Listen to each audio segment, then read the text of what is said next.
So the second game on this episode we're going to go over is Shifty Eyed Spies.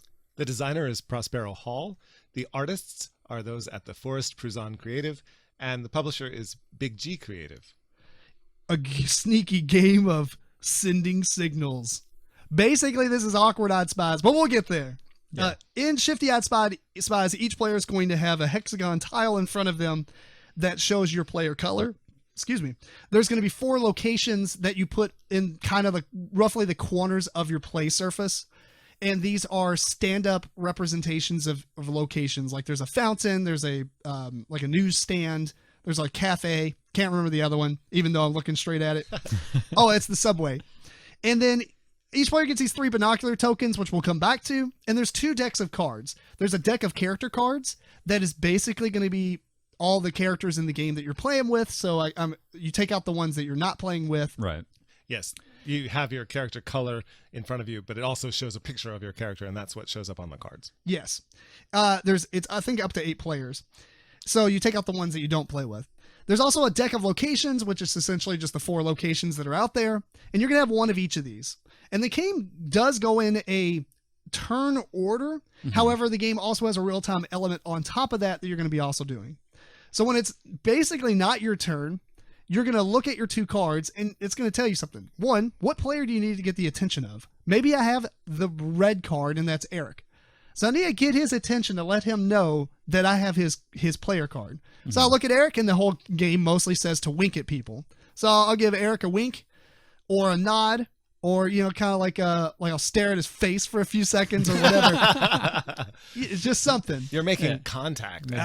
Making contact. Once he acknowledges that, oh, Tim has my character card, Eric has a location card that he's going to try to signal to me to meet him at. So I look at Eric, and he's kind of looking over at the newsstand a few times.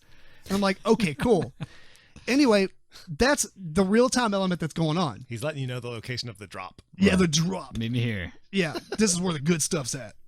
Anyway, on the turns, as you're going around the table, so say it's my turn now, you've got one of 2 options. You can either discard one of your cards and draw from that deck. It's called lying low. Lying low. Yeah, you can swap out because maybe that thing's too hard or whatever. 1 or more. You can discard both cards. Oh, okay. I actually never did that, but I didn't know that. Yeah. Yes, you can. The second thing you can do is...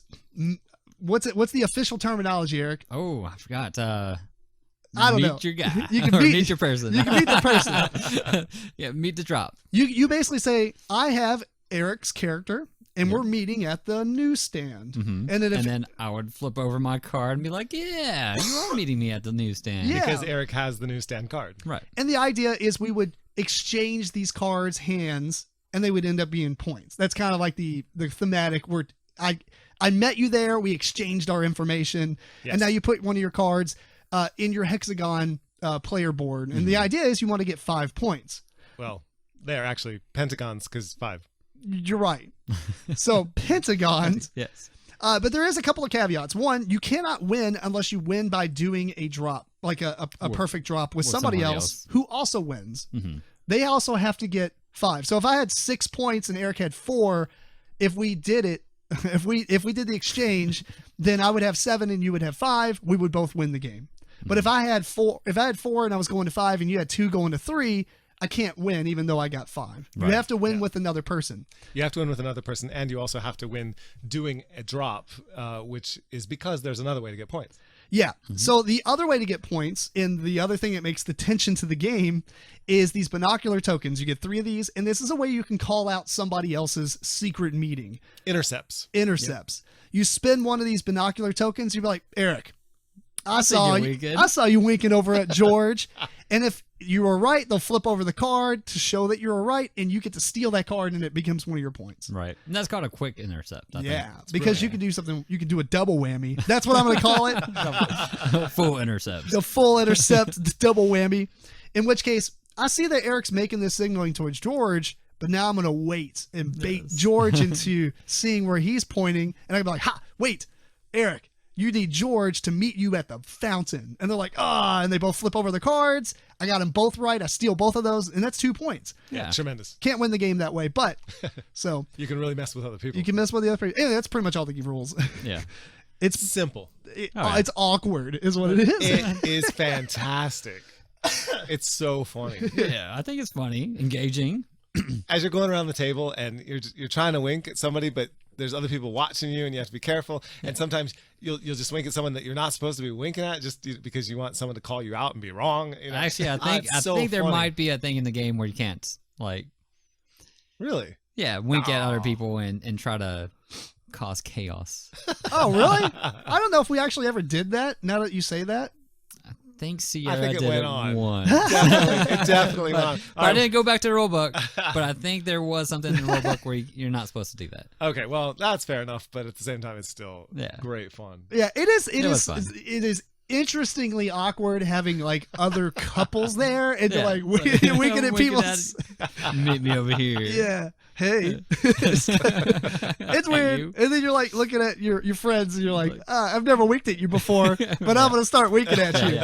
Yeah, it's but you have to do winking because you can't point or do anything else. It's too obvious. Now, Winking we is so subtle. Yeah, we had Exactly. a couple people that maybe this is partly a downfall of the game that have a trouble winking. but it's in the hilarious. games, yeah, it is hilarious. We made them wink anyway.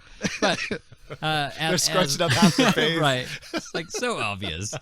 But it says in the game, in the rulebook, that if winking doesn't, go your fancy, you can do something else, a head nod or Kissy whatever face. else. Kissy face. Oh, Kissy next face, time. the super awkward Right. Shifty Eyed Spies. Yeah. Kissy face. I like it. It's such a fun game. Double eyebrows raised. Yeah. don't- Actually, most of them do that. Yeah, you want to be subtle. So obviously, if you're not doing subtle things, you're probably going to get called out a lot and give free points away. Yeah. Right. Yeah. But it also, the weird thing is your strategy slightly changes depending on where you're sitting, who you're sitting next to, how the table is. Yeah, absolutely. Yeah. Which I mean, is you were fine. kind of leaned back a little bit so you can see everybody. Yeah. Like, I don't know. It would probably work best at a circle table. Sure. But if you got like a weird, not Big weird, but even a oval. big rectangle, I think that's problematic if you have a lot of people. It didn't Yeah, bother maybe. us. Because No. if I'm like sitting super close to George, I'm like, just like staring George down. That's what you have to do. You're like, make eye contact with everybody. I guess at that point, I'll just shift out that card. but the part of the gaming of the game is you start conversations with people, and if you're sitting right next to them, that's still a natural thing to do. Hey Tim, Yeah. And then you're having this whole long conversation just so you can get to the point where no one else is looking at you anymore, and then you can wink. Right. Which That is true. That It's is true. it's incredibly useful, and then you can try to distract people. There you go. Like A game within the game. yeah, like does the dog need to go out? And Yeah, then it's like wink, everyone wink. looks over at the dog, and you're like winking at someone real quick. Yeah. It's Oh great. man, it's a fun game. It's so good. Yeah. It's a really fun game. It's obviously a light party game. Yeah. There's not a lot of strategic elements into it, but Yeah. it is a fun game. Yeah. And it's short. It's a great, fun time. It's over, just right Yeah. amount of time, 20 minutes. 20 you're done. minutes, 30 minutes. Yeah. maybe. Yeah. Oh, it's Yeah. brilliant. Yeah. Good stuff. Anything else you want to add, or is that pretty much it? I'd pick it up again. Great. You already- I'm assuming you're not getting rid of it. Nah, I keep it. I'm Yeah. keeping my copy as well. That's Oh, fair. do you have it? I guess I'm Oh, gonna yeah, find a that's right. copy of this. Yeah. I don't want to be left out. Right. It's one of the games that came out at Target Mhm. and can be found at Target, I believe, still. And Probably so. Probably one of the better ones that they have. I agree. That's fair. All right. Well, that's Shifty Eyed Spies. Pretty much a unanimous. We recommend it. Yeah. Yeah.